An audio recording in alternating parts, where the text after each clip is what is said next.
Y'all, I'm teary-eyed, legit. Oh, baby. I am. Every time I hear it, there's a few songs that no matter what I do, it always tears me up. Like that line in My Roller Coaster. I know someday you'll get paid for being Kimmy Dawson. Yeah. That one always makes me tear up. This song always makes me tear up. Oh. I just can't help it. I'm a sap. Deep down inside, outside my punchy exterior. Sap. Big sap. Yeah. It's interesting that we both have like a strong emotional connection to this song. Like I couldn't possibly have anticipated yours, but mine is just like my time in Paris was when I really just kind of locked in that I was done traveling by myself. And sure enough, the next time I took like a big trip, it was with a friend. And, we went to Japan, and it would have been a totally different experience on my own. Yeah. But France was like one of the most lonely experiences of my life, and I really enjoyed it, and I had a good enough time hanging out with some of the people at the hostel. But like that song, like I don't know, an emotional gut level for me is just the like. Yeah, I always go back to just that feeling of like, well, this was a wasted trip because I'm here by myself. I'm not sharing this with anyone really that I'm gonna like be in contact with.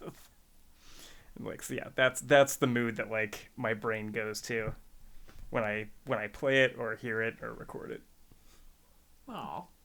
Yeah. Well, not lonely anymore, I hope. No. Well, and now because you have your reaction to it too. Like it means enough to me that I like continuing to perform it and rehearse it. Yeah. So 2 things. 1, we kind of started this podcast with the intent of showcasing Phil. And I think this is the first time we've actually played your music. Before we did the first episode, I remember kind of explaining, like, oh yeah, no, like a good way for me to advertise myself is if we like work me into some podcasts. And then it just like always felt weird. I think we did it on the first one, and I don't think it's come up again till now, right? Were you on the first one? Yeah. What was it? It was your song. Yeah. Oh, yeah. That's right. Mercury. You played my song. Yeah.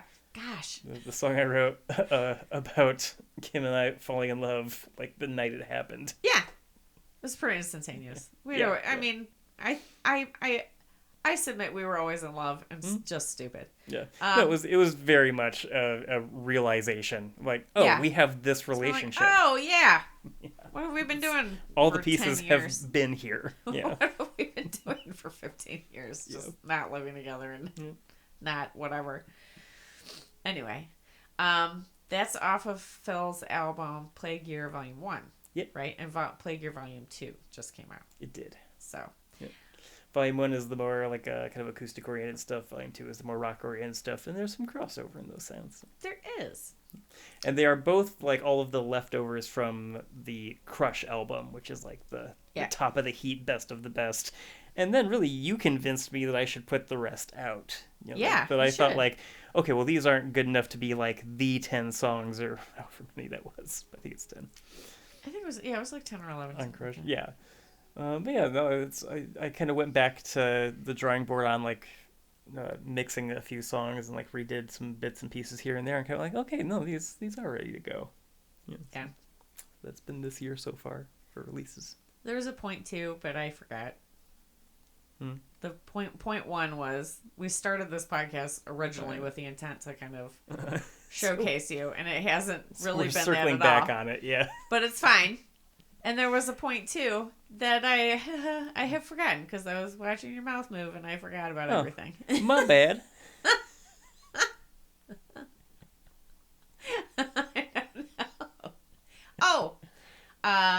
Which is to be extra sappy and just again mention that I feel like a very lucky girl because I got to marry my rock star crush. So. And I feel very lucky to be a guy who wisened the fuck up. That's it. Go listen to Phil's music. For serious though. I'm not just saying that because I'm his wife and I love him. I'm saying that because his stuff is actually really, really good. And he produces it all himself, which is incredible. And I don't understand it at all. And you can take that to the bank because it's on the advice of the 2 luckiest people who ever hooked up. Yeah. Phil Stein. It's just us. It's just us. What's the last Oh one? yeah, there's another song. What are we bringing it home with? I was getting wrap up vibes. I know it. That's why I kind of wanted to go second, but I was like, shit, it's my if you week. said something, that would have made sense. Anyway.